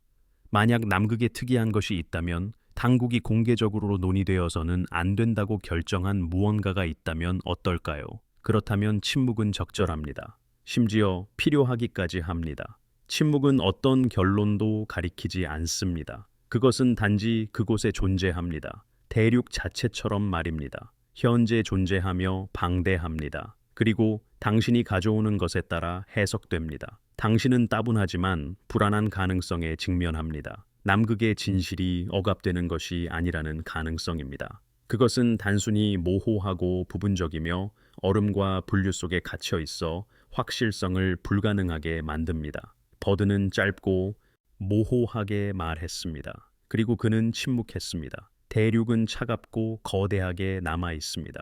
얼음층과 국제 의정서층 아래에 있을지도 모르는 비밀들을 간직하고 있습니다. 접근 가능하지만 통제됩니다. 알려져 있지만 신비롭습니다. 지도화되어 있지만 탐험되지 않았습니다. 버드가 무엇을 보았는지, 그가 무엇을 의미했는지, 하이점프 작전이 무엇을 만났는지에 대한 질문은 미해결로 남아 있습니다. 답이 숨겨져 있기 때문이 아닙니다. 대신 가용한 증거가 여러 가지 답을 허용하기 때문입니다. 그 답들은 모두 그럴듯하지만 증명할 수는 없습니다. 그리고 아마도 그 모호함, 즉 확실히 알 수 없다는 것이 남극이 제공하는 유일한 진실일지도 모릅니다. 우리가 알 수 있는 것에는 한계가 있다는 지식입니다. 그리고 침묵은 때때로 음모가 아니라 우리가 만족할 만한 결론의 부재를 의미한다는 것입니다. 당신은 1959년 12월 워싱턴 DC에서 남극 조약이 서명되는 것을 지켜보고 있습니다. 12국가가 대표로 참석했습니다. 영토 주장을 했던 7국가는 아르헨티나, 호주, 칠레, 프랑스, 뉴질랜드, 노르웨이, 영국입니다. 국제지구 물리학의 하해 활동을 통해 상당한 과학적 관심을 보인 5국가는 벨기에, 일본, 남아프리카, 소련, 그리고 미국입니다. 당신이 목격하고 있는 것은 역사적으로 이례적인 일입니다. 한 대륙에 대한 영토 주장을 무기한 중단하는 것에 국가들이 동의하는 것입니다. 그리고 그 대륙을 평화로운 과학에 바치는 것입니다. 과학 연구입니다. 냉전의 한가운데서 미국과 소련은 지구의 거의 모든 영토를 두고 경쟁했습니다. 하지만 그들은 남극을 중립으로 유지하기로 합의했습니다. 그 조약 자체는 놀랍도록 간결합니다. 단지 14개의 조항으로 이루어져 있습니다. 이는 정교한 조항과 예외로 가득 찬 복잡한 문서가 아닙니다. 그 핵심 원칙은 매우 간단합니다. 남극은 오직 평화적인 목적으로만 사용되어야 합니다. 국제 협력 아래 과학 연구는 자유롭게 계속되어야 합니다. 영유권 주장은 동결됩니다. 이는 인정되거나 포기되는 것이 아닙니다. 단지 잠정적으로 보류될 뿐입니다. 핵실험과 방사능 폐기물 처분은 금지됩니다. 또한 조약 국가는 준수 여부를 확인하기 위해 남극의 모든 시설을 사찰할 권리를 가집니다. 이 조약을 읽으면 그 단순함에 놀라게 됩니다. 명확하게 작성되어 있습니다. 이는 일반적으로 국제 협정을 괴롭히는 종류의 모호함을 거의 남기지 않습니다. 흥미로운 점은 조약이 언급하지 않는 내용입니다. 조약은 왜 이들 국가들이 갑자기 협력하기로 합의했는지 설명하지 않습니다. 이들 중 일부는 1940년대에 무력 충돌로 이어질 뻔한 영유권 경쟁을 벌였습니다. 조약은 귀중한 자원이 발견될 경우를 다루지 않습니다.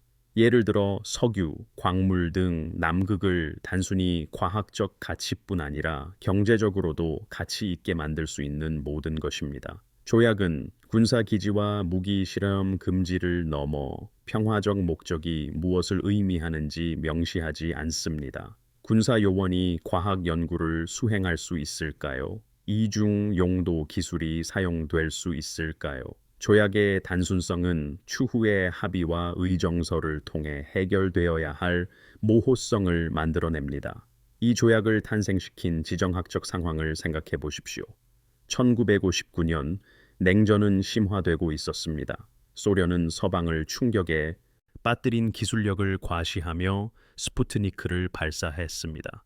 미국과 소련은 아프리카, 아시아, 라틴 아메리카, 심지어 우주까지 모든 지역에서 영향력을 두고 경쟁했습니다. 그들은 핵무기를 만들고 전 세계에 군사기지를 건설했으며 대리 분쟁에 참여했습니다. 그러나 남극에 대해서는 오직 과학적으로만 경쟁하기로 합의했습니다. 다른 어느 곳에서도 상상할 수 없는 상호 사찰권을 유지하기로 했습니다. 본질적으로 남극 대륙을 전략적 경쟁에서 제외되는 지역으로 취급한 것입니다. 공식적인 설명은 국제지구물리연의 성공을 강조합니다. 국제지구물리연은 과학적 협력이 가능함을 보여주었습니다.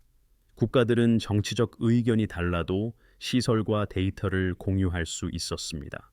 국제지구물리연에 참여했던 과학자들은 국가 간 경쟁을 초월하는 유대감을 형성했다라고 전해집니다. 특히 남극 기지에서 수개월을 함께 보낸 이들입니다. 그들은 남극의 고립성 때문에 협력이 필수적임을 이해했습니다. 소련 기지에서의 의료 비상 상황은 미국의 지원을 필요로 할 수 있었고 그 반대도 마찬가지였습니다. 대륙의 혹독한 환경은 이념적 차이를 넘어서는 실용적인 필요성을 만들었습니다. 이러한 설명은 타당성이 있습니다. 국제지구물리년은 성공적이었습니다. 그 기간 동안 형성된 개인적인 관계는 지속적인 협력을 위한 동력을 만들었습니다. 하지만 한 가지 주목할 점이 있습니다. 남극조약을 추진하려는 결정은 과학자들이 아닌 정부 차원에서 이루어졌습니다. 연구자들이 지속적인 협력을 옹호하는 동안 실제 조약 협상에는 외교관과 공무원들이 참여했습니다.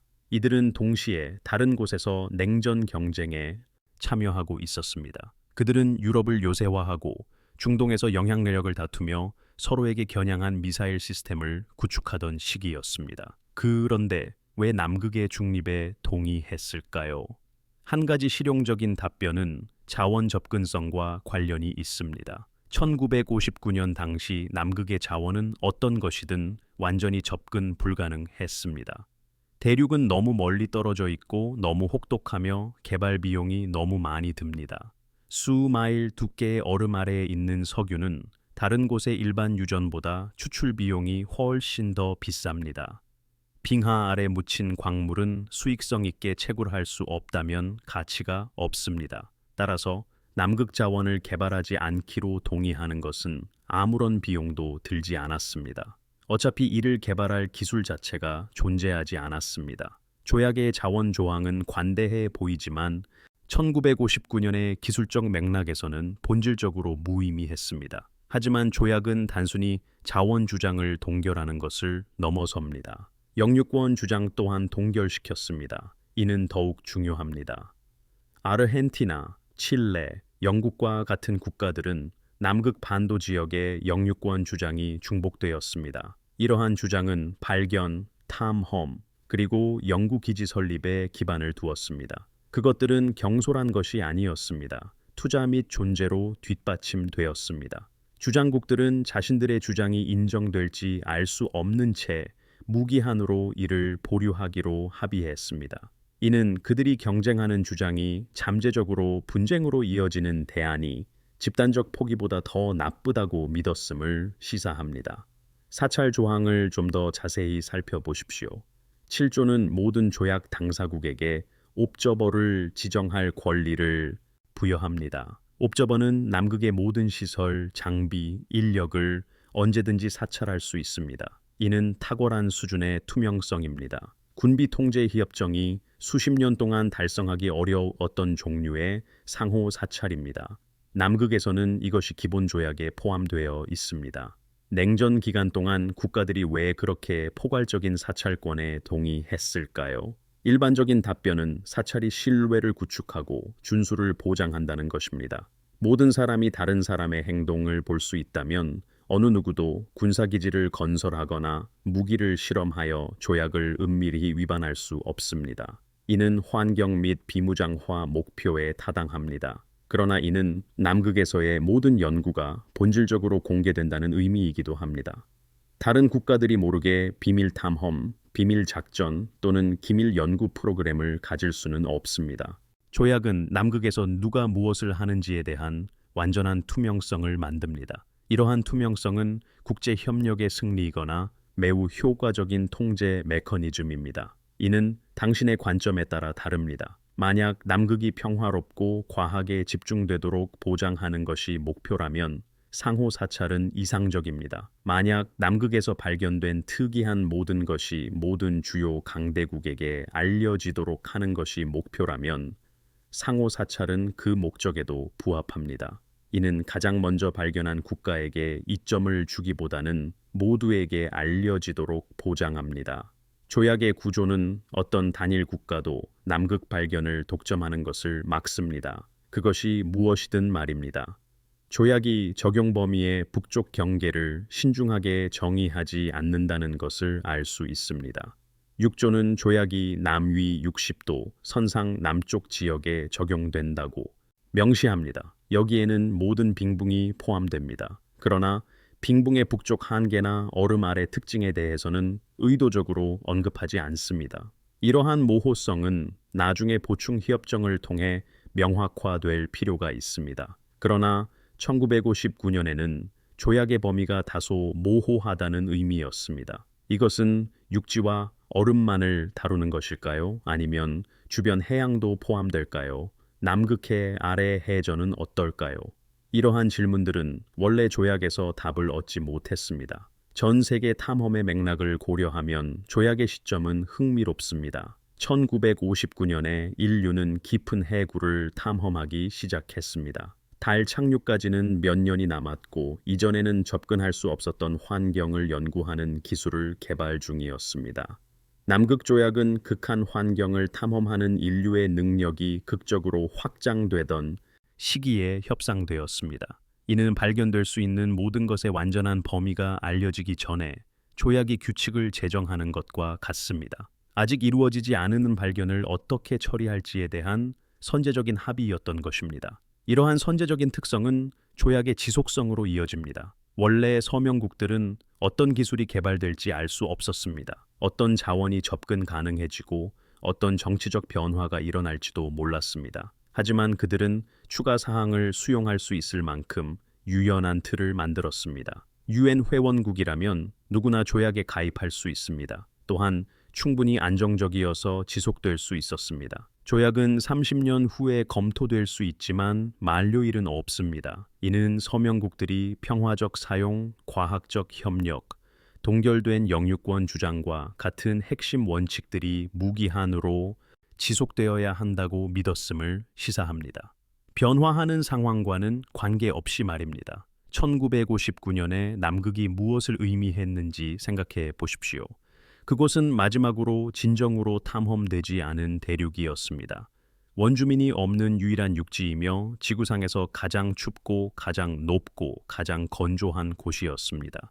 남극은 과학적으로도 가치가 있었습니다. 빙하 코어와 지질학은 지구의 기후 역사를 밝힐 수 있었습니다. 또한 잠재적으로 자원이 풍부했습니다. 석탄 매장지가 발견되었고 지질학자들은 얼음 아래 석유와 광물이 존재한다고 추정했습니다. 전략적으로 중요한 위치였지만 그곳에서 군사 작전을 유지하기가 얼마나 어려운지를 고려할 때 전략적 가치는 불분명했습니다.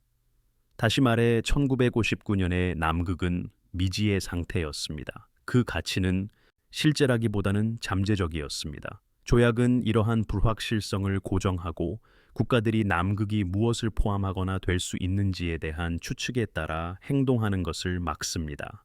소유하고 개발하기 위해 경쟁하는 대신 조약은 이해를 위한 협력을 의무화합니다. 주권 대신 관리 체제를 확립합니다. 이러한 조치는 훌륭하게 신중하거나 의심스러울 정도로 선제적일 수 있습니다.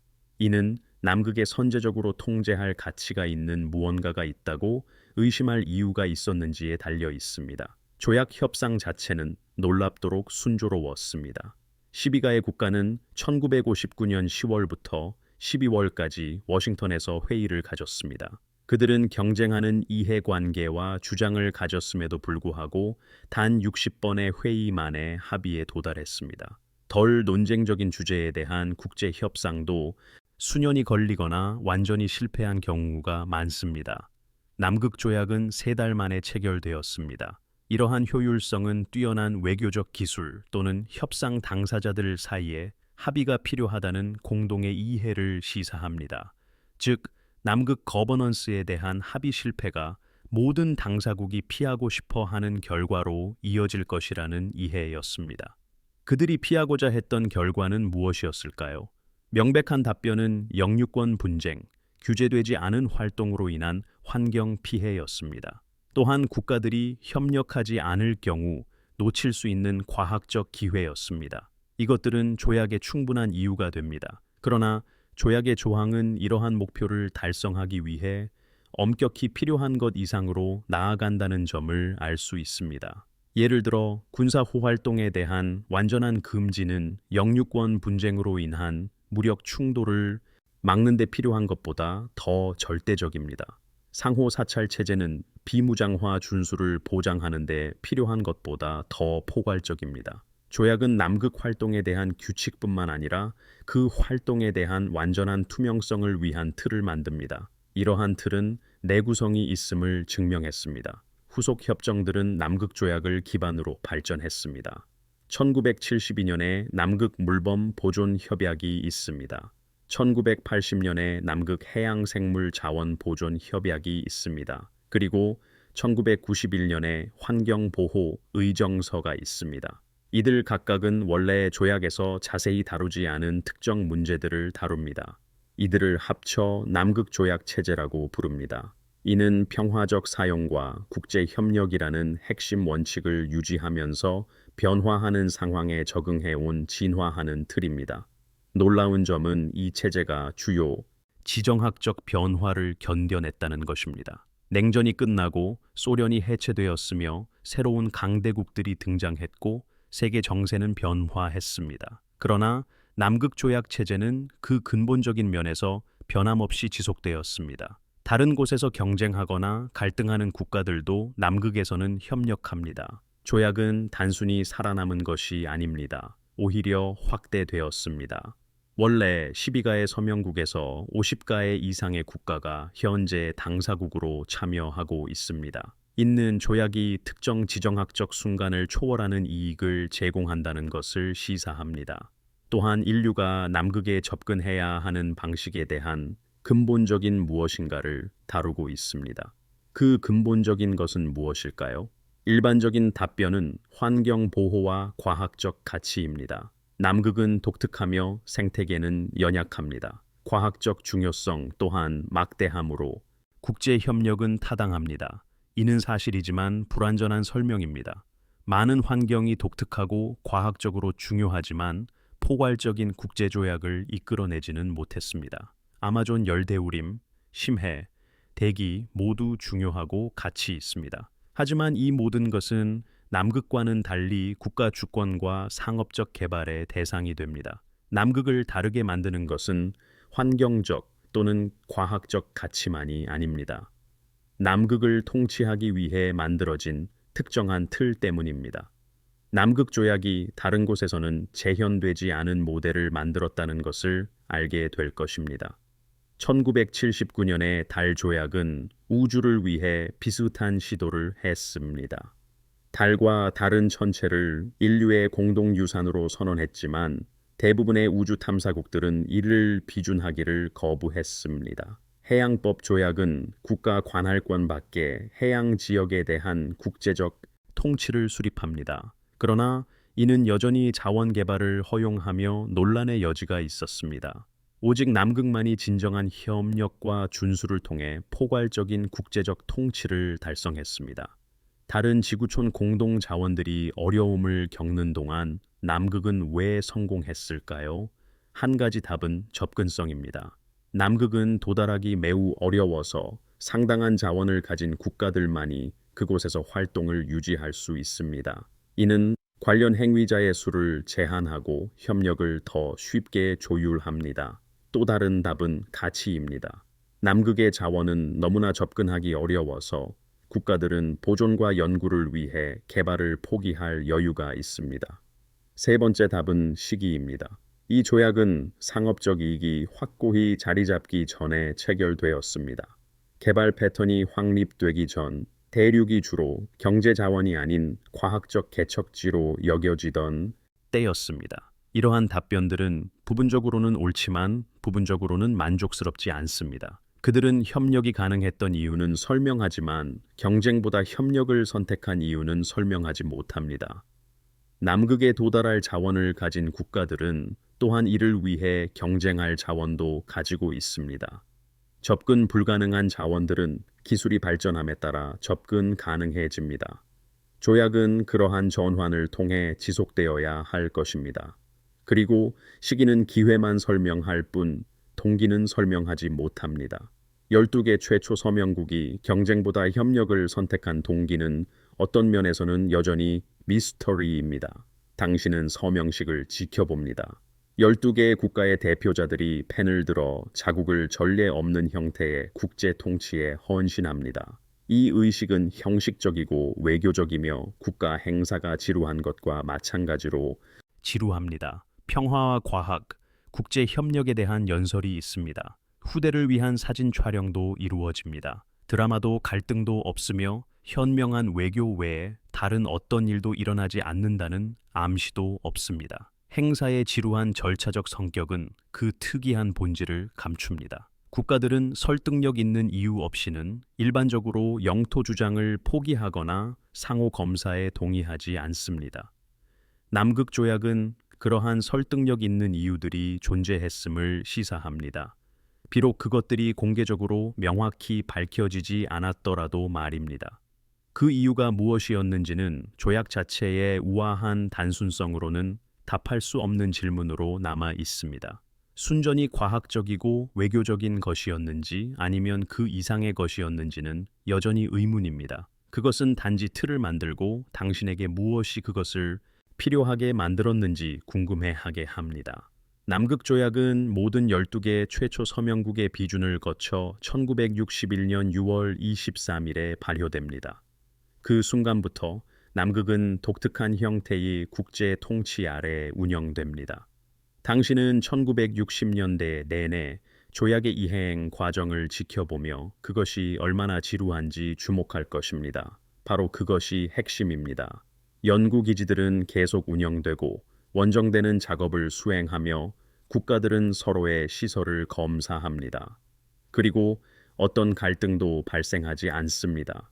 이 조약은 조용하고 효율적이며 드라마 없이 정확히 의도한 대로 기능합니다.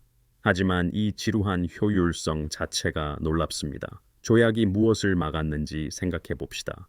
1960년대와 1970년대 동안 석유 위기로 에너지 자원이 정치적으로 중요해졌을 때도 어떤 국가도 남극 석유 시출을 시도하지 않았습니다. 지질조사에서 대륙붕 아래에 석유 매장량이 존재한다고 시사했음에도 그랬습니다. 1980년대 전 세계 어족 자원이 고갈되던 시기에도 국가들은 남극 해양 생물 자원 보존 협약을 준수했습니다.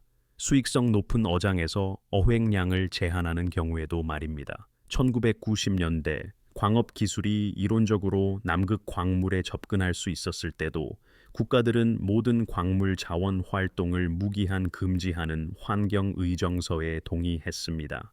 이러한 순간들은 각각 조약 의무를 위해 잠재적 경제적 이익을 포기하는 선택을 나타냅니다. 이것은 일반적으로 경제적 이익을 우선시하는 국가들에게는 이례적인 행동입니다. 특히 자원 부족 시기에는 더욱 그렇습니다.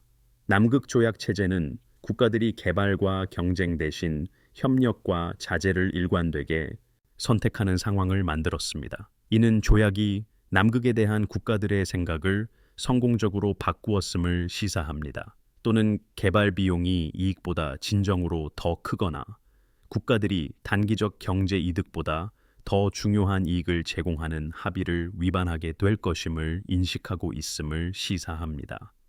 당신은 조약이 시험대에 올랐던 특정 사례들을 살펴봅니다. 1970년대에는 환경단체와 일부 국가들이 남극을 세계 공원으로 지정하라고 주장했습니다. 이는 어떤 국가 관할권도 넘어선 인류의 공동유산이 되어야 한다는 것이었습니다. 이 제안은 단지 주장을 동결할 뿐 포기하지 않는 조약보다 더 나아간 것이었습니다. 이 제안은 실패했습니다. 주장국들은 자신들의 주장을 완전히 포기하기를 거부했습니다. 그러나 조약은 논쟁에서 살아남았습니다. 타협의 결과는 1991년의 환경의정서입니다. 이는 주권 문제를 바꾸지는 않지만 환경 보호를 강화했습니다. 주권 문제는 남극의 가장 흥미로운 모호성으로 남아 있습니다. 7개의 국가가 남극의 구역을 주장합니다. 아르헨티나와 칠레는 남극 반도와 인접 지역에 중첩되는 부분을 주장합니다. 영국은 아르헨티나와 칠레의 주장이 모두 중첩되는 구역을 주장합니다. 프랑스는 아델리 랜드, 노르웨이는 퀸 모드 랜드와 피터 1세 섬을 주장합니다. 호주는 가장 큰 구역을 주장하는데 이는 대륙의 약 42%를 차지합니다. 뉴질랜드는 로스 송령을 주장합니다. 이러한 주장들은 이들 국가 탐험대의 발견과 탐색 기반을 두고 있습니다. 일부 경우 20세기 초까지 거슬러 올라갑니다. 남극 조약은 이러한 주장들을 해결하지 않습니다. 조약은 주장들이 유효하다고 말하지도 무효하다고 말하지도 않습니다. 조약은 단순히 이들을 동결시킵니다. 현 조약이 발효 중인 동안 발생하는 어떠한 행위나 활동도 남극의 영토 주권 주장을 제기하거나 지지하거나 부인하는 근거가 될 수 없습니다. 또한 남극의 어떠한 주권도 발생시키지 않습니다. 다시 말해 조약이 발효 중인 동안 남극에서 발생하는 어떤 일도 어떤 국가의 주장도 강화하거나 약화시킬 수 없습니다. 현상 유지는 무기한으로 고정됩니다. 이것은 기묘한 법적 상황을 만듭니다. 주장국들은 여전히 자신들의 주장이 국제법상 유효하다고 간주합니다. 그들은 여전히 남극 영토를 지도에 포함시키고 연구기지의 우편 번호를 부여합니다. 때로는 행정 권한을 주장하기도 합니다. 그러나 이러한 주장들은 실제로는 아무것도 바꾸지 못합니다. 조약은 모든 중요한 활동에 대해 합의를 요구하므로 주장국들의 일방적인 결정은 무의미합니다. 실제로는 남극이 법적으로는 국제 영토가 아님에도 불구하고 국제 영토처럼 기능합니다. 미국과 소련 또는 러시아와 같은 비주장국들은 어떤 남극 주장도 인정한 적이 없습니다. 그들은 상당한 남극 활동을 통해 주장 근거를 유지하고 있습니다. 미국은 광범위한 탐사와 연구 활동을 바탕으로 이론적으로 주장을 할 수 있지만 그렇게 하지 않기로 선택했습니다. 이러한 입장 유보는 조약이 만약 종료된다면 주권 문제가 즉시 논쟁의 여지가 될 것임을 의미합니다. 7개의 주장국들은 자신들의 주장을 내세울 것이고 다른 국가들은 그 주장들을 거부할 것입니다. 그리하여 법적 혼란이 초래될 것입니다. 이러한 전망, 즉 남극 조약 체제의 잠재적 붕괴는 어떤 강제 메커니즘보다 조약 준수를 더 효과적으로 동기부여하는 것으로 보입니다. 국가들은 위반에 대한 처벌이 있기 때문이 아니라 조약 체제의 대안이 모두에게 더 나쁠 것이기 때문에 조약을 준수합니다. 이 조약은 모든 당사자가 합리적인 이익을 얻는 안정적인 균형을 만듭니다. 연구를 위한 남극 접근, 환경 보호, 남극 기지로부터의 군사적 위협 없음 등입니다. 이 모든 것은 갈등이나 경쟁의 비용 없이 이루어집니다. 당신은 이러한 균형이 상당한 기술 변화를 통해 유지되어 왔다는 것을 알아차릴 것입니다. 조약이 서명되었을 때 인공위성은 원시적이었고 시추 기술은 제한적이었습니다. 기후과학은 초기 단계였습니다. 이제 인공위성은 수마일 두께의 얼음을 뚫고 남극 지형을 매핑할 수 있습니다. 시추는 깊은 빙하 아래 호수에 도달할 수 있습니다. 기후과학은 중요한 데이터를 위해 남극 빙하코에 의존합니다. 조약은 근본적인 수정 없이 이 모든 발전을 수용했습니다. 새로운 의정서와 협약이 특정 문제들을 다루었지만 핵심 틀은 1961년 조약으로 남아 있습니다.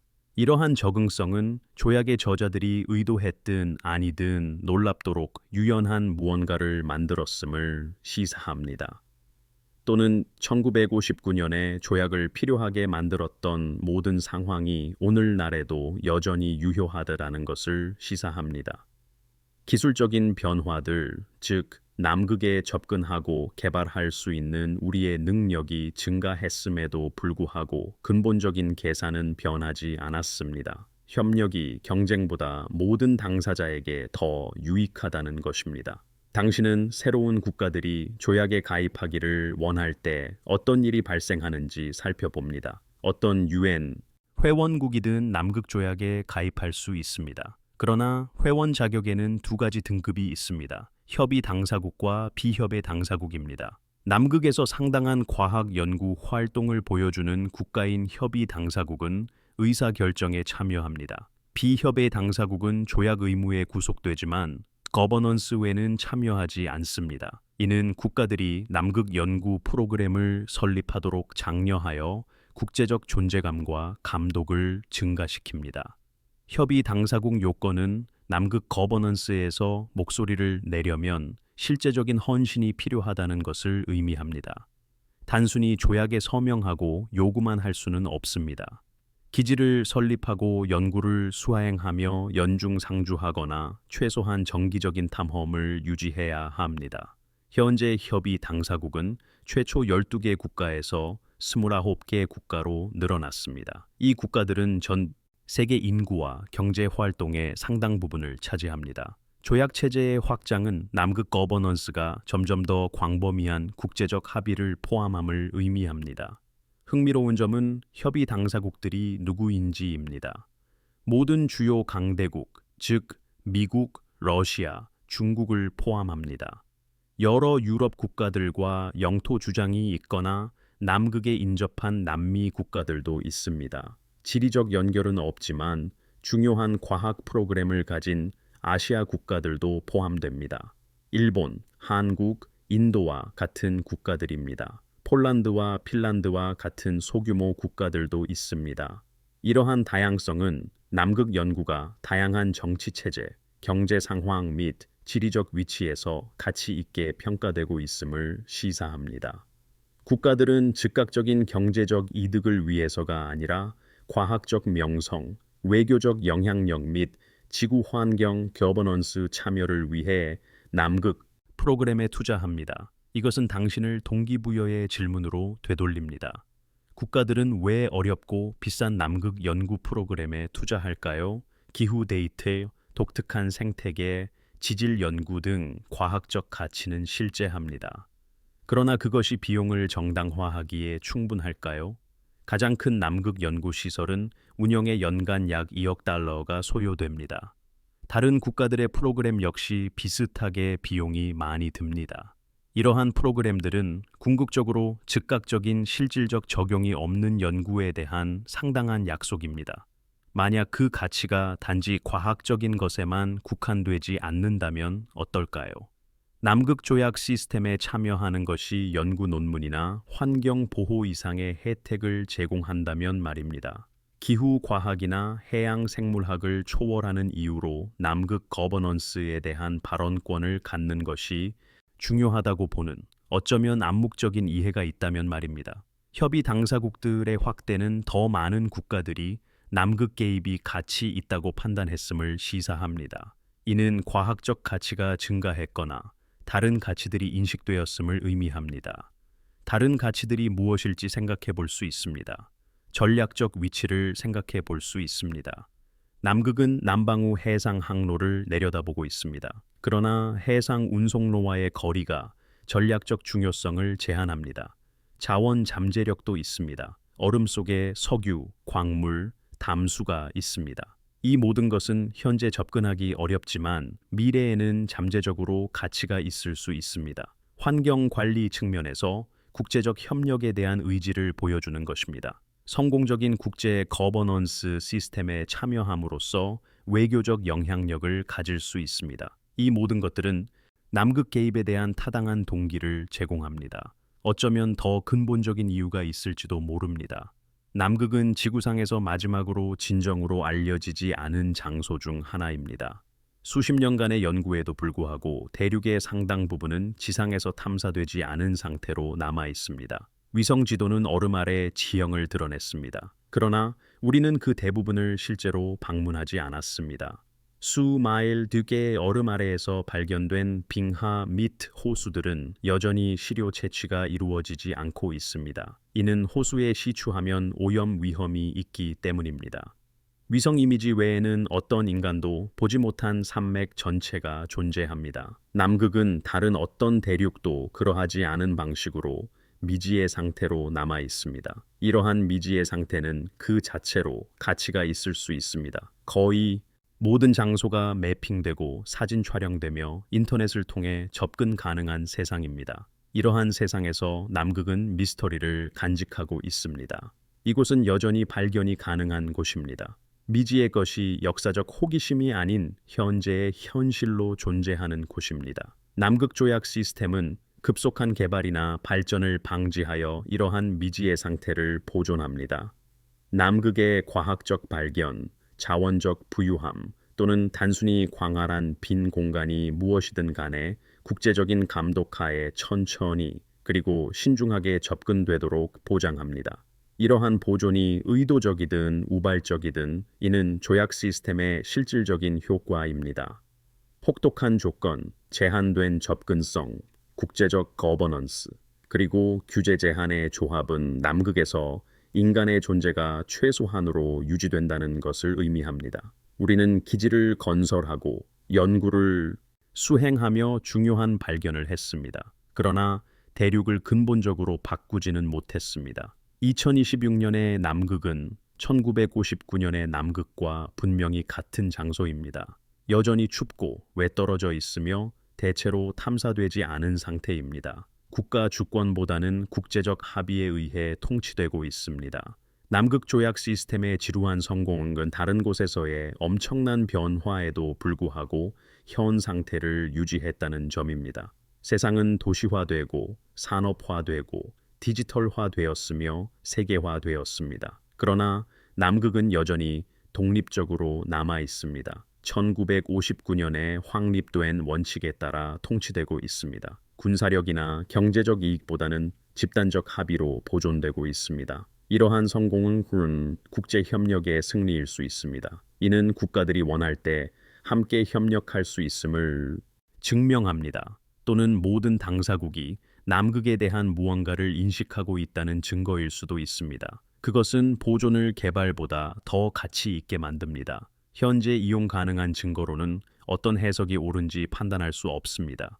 조약의 내용, 그 이행 역사, 그리고 협상가들과 참여자들의 진술이 있습니다. 이 모든 것은 두 가지 해석을 모두 지지합니다. 지루한 외교적 설명은 국가들이 과학적 그리고 환경적 이유로 협력한다는 것입니다. 더 흥미로운 설명은 국가들이 신중하고 조율된 감독이 필요하다는 것을 이해하는 무언가를 공동으로 관리한다는 것입니다. 이 두 가지 설명 모두 발생했던 일과 일치합니다. 확실히 알 수 있는 것은 남극 조약이 전례 없는 것을 만들었다는 것입니다. 평화와 과학에 전념하는 대륙 전체를 말합니다. 이곳에서는 영토 주장이 동결되고 군사 활동이 금지됩니다. 연구는 국제적으로 조율되며 환경 보호가 경제적 개발보다 우선시됩니다. 이러한 성과가 인류의 가장 좋은 염원을 반영하는 것인지 혹은 공개적으로 인정되는 것 이상의 이익을 위한 것인지는 알 수 없습니다. 그러나 이것은 주요 육상 지역에 대한 그렇게 포괄적인 국제적 거버넌스의 유일한 사례로 남아 있습니다. 그리고 이 조약은 여전히 유효합니다. 지루하고 안정적이며 성공적인 상태로 남아 있습니다. 지구상에서 가장 춥고 가장 높으며 가장 건조하고 가장 이해하기 어려운 대륙을 조용히 통치하고 있습니다. 당분간 남극은 시간에 갇힌 채 주권이 유보된 상태로 유지됩니다. 이곳은 접근 가능하지만 통제되며 알려져 있지만 신비롭고 매핑되었지만 대체로 탐사되지 않은 곳입니다.